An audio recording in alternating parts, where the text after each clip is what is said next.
আজ বুধবার থেকে শুরু হচ্ছে ভারতীয় সাংসদদের সর্বদলীয় শপথ। তৃণমূলের তরফ থেকে তৃণমূলের সর্বভারতীয় সাধারণ সম্পাদক অভিষেক বন্দ্যোপাধ্যায় থাকবেন দলে।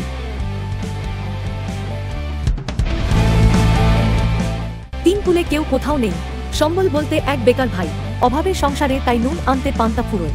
এদিকে বিয়ের বয়স হয়েছে, কিন্তু অর্থের অভাবে আইবুড়ো হয়ে বসে আছেন, এমন করুণ কাহিনী শুনিয়ে প্রতারণার জাল বুনতেন। নাম অনুরাধা পাসওয়ান। গল্পটা একই থাকলেও প্রতিবার বদলে যেত নাম পরিচয়। তার এই ফাঁদে পা দিয়ে লক্ষ লক্ষ টাকা গয়না খুইয়েছেন একের পর এক যুবক। স্বামী ও শ্বশুর বাড়ির সর্বস্ব লুট করে চম্পট দিতেন তিনি। এ পর্যন্ত সব মিলিয়ে 25 জনকে জালে জড়িয়েছিলেন তিনি। মঙ্গলবার ভুয়ো বিয়ের আয়োজন করে মধ্যপ্রদেশের ভোপাল থেকে তাঁকে পাকড়াও করেছে রাজস্থান পুলিশ। সংশোধিত ওয়াকফ আইন নিয়ে মঙ্গলবার দীর্ঘ শুনানি হল সুপ্রিম কোর্টে। প্রধান বিচারপতি বি.আর. গাভাই ও বিচারপতি এ.জি. ম্যাসির বেঞ্চে সওয়াল করেন মামলাকারীদের আইনজীবীরা। এমনকি যৌথ সংসদীয় কমিটিতে আলোচনা ছাড়াই সংশোধিত আইনে 2টি ধারা রাখা হয়েছে বলেও অভিযোগ তোলা হয়। দীর্ঘ সওয়াল পর্ব শেষেও অবশ্য কোনো অন্তর্বর্তী নির্দেশ দেয়নি শীর্ষ আদালত। আজ বুধবার এই মামলার ফের শুনানি হবে। প্রথমে অশ্লীল মেসেজ আর পরে বাড়িতে স্ত্রী না থাকার সুযোগে 15 বছরের নাবালিকা মেয়েকে যৌন হেনস্থা করার অভিযোগে গ্রেপ্তার সৎবাবা। ঘটনাটি অশোকনগর থানা এলাকার। পুলিশ জানিয়েছে ধৃতের নাম সৈকত সিংহ চৌধুরী। মঙ্গলবার ধৃতকে বারাসত আদালতে তোলা হলে জেল হেফাজতের নির্দেশ দিয়েছেন বিচারক। মহিলাদের গ্যাস সিলিন্ডার দেওয়ার নাম করে টাকা হাতিয়ে নেওয়ার ঘটনা ঘটেছে জলপাইগুড়ির ধূপগুড়িতে। নাম জড়িয়েছে ধূপগুড়ি সংলগ্ন একটি গ্যাস এজেন্সির বিরুদ্ধে। মঙ্গলবার ধূপগুড়ির চৌরঙ্গি এলাকার উৎপল রায় নামে এক যুবককে আটক করে রাখেন এলাকার মহিলারা। পরবর্তীতে মুচলেকা দিয়ে টাকা ফেরত দিলে মহিলারা তাকে ছেড়ে দেয়। ভারতের সাথে যুদ্ধে হারার জন্য সেনাপ্রধান মুনিরকে শাস্তি নয় বরং ইনাম দিয়েছে শাহবাজ শরীফ সরকার। এবার তাঁকে বসানো হলো পাকিস্তানের ফিল্ড মার্শাল পদে। এটাই সে দেশের সর্বোচ্চ সামরিক পদ। মঙ্গলবার পাকিস্তানের কেন্দ্রীয় মন্ত্রিসভা মুনিরকে ফিল্ড মার্শাল পদে বসানোর প্রস্তাবে সিলমোহর দিয়েছে।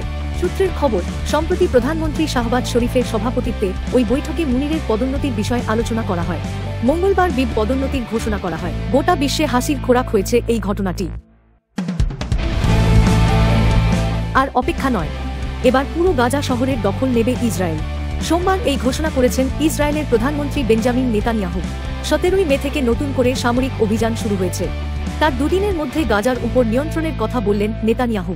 অনেকেই বলছেন হামাসকে ইসরায়েলি বাহিনী এতটাই কোণঠাসা করে ফেলেছে যে আর প্রতিরোধের কোনো সম্ভাবনা নেই।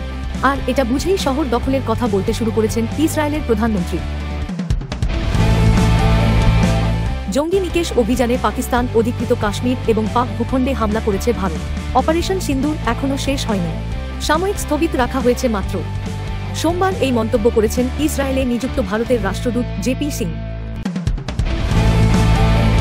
জঙ্গি প্রশিক্ষণ ও স্লিপার সেল চালানোর জন্য পাক মদতপুষ্ট লস্কর-ই-তৈবা রহমত ট্রাস্টের মাধ্যমে পাকিস্তান থেকে টাকা পাঠাচ্ছে। ট্রাস্টের সদর দপ্তর পাকিস্তানের মুরিদকেতে। অপারেশন সিন্দুরের প্রথম দিনে লস্করের সদর দপ্তর বলে পরিচিত মুরিদকে ধ্বংস হয়েছে ভারতের এয়ার স্ট্রাইকে। লস্কর বাংলাদেশ ও নেপালের হ্যান্ডেলারদের মাধ্যমে সংগঠনের এখানকার মাথাদের কাছে টাকা পাঠাচ্ছে। ওই ট্রাস্টের শাখা খোলা হয়েছে একাধিক জায়গায়। এই তথ্য হাতে এসেছে গোয়েন্দাদের। ইতিমধ্যেই এই উত্তর ভারতের বিভিন্ন প্রান্তে রহমত ট্রাস্টের অফিসে তল্লাশি হয়েছে বলে খবর। শুধুই ভারতের গুরুত্বপূর্ণ স্থানগুলিতে নজরদারি, নাকি পাক গুপ্তচর সংস্থার হয়ে আরও বড় দায়িত্ব পালন করছিল ট্রাভেল ব্লগার জ্যোতিরানী মালহোত্রা? আইএসআই যে তাকে অ্যাসেট বানানোর পরিকল্পনা করেছিল সেটা তদন্তকারীদের কাছে স্পষ্ট আগেই। কিন্তু এবার জানা যাচ্ছে আরও চাঞ্চল্যকর তথ্য। পাকিস্তানের মাটিতেই জ্যোতির প্রশিক্ষণের ব্যবস্থা করেছিল পাক গুপ্তচর সংস্থা। পাকিস্তানের লাহোরের কাছে মুরিদকে শহরে জঙ্গি সংগঠন লস্কর-ই-তৈবার মূল ঘাঁটি। সেখানেই রয়েছে তাদের প্রশিক্ষণ কেন্দ্র মার্কাজ-ই-তৈবা। জেরায় ধৃত ব্লগার নিজেই জানিয়েছে মুরিদকেতে সে টানা 14 দিন ছিল। তখন তাকে প্রশিক্ষণ দেওয়া হয়।